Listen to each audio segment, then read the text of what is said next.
I have frequently stated my appraisal for HBO's Rome series. Love that series. 'Tis like fine wine. But you cannot be a proper critic unless you have criticism. These are my top 5 for Rome. Number 1, and this is not even the fault of the show, is how rushed the second season is. Rome was supposed to have a 5-season run. We got 2. The pacing of season 1 is infinitely better than 2 because 2 had to be rushed. Trying to squish the entire Cleopatra storyline into 2 episodes at the end, you can't really do that with the amount that happened. Again, this is because the show got cancelled, so it's like a half criticism. Number 2 is the Battle of Philippi. Yes, it was great to finally see a battle on the show. The show makes it all about the drama and the politics, but it was good to see a battle. Philippi was a series of battles. It wasn't so much in desert as it was in swamp. They gave Cassius a much more dignified send-off than he actually had in history. You know, he dies fighting in battle, but in reality, he thought he had lost the battle and does the Roman seppuku. The next one, it's actually 2 half ones, but they're going to make one. So the first is Cleopatra showing up in Rome after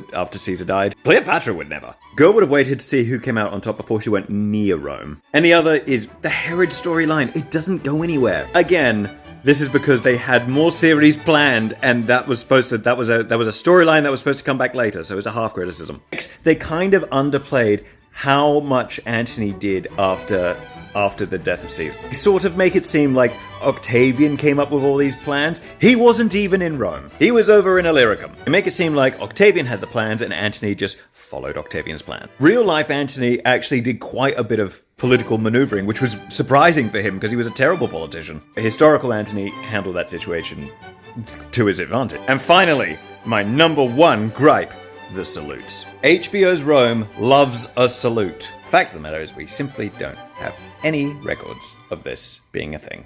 So those are my criticisms, but overall, I adore that show.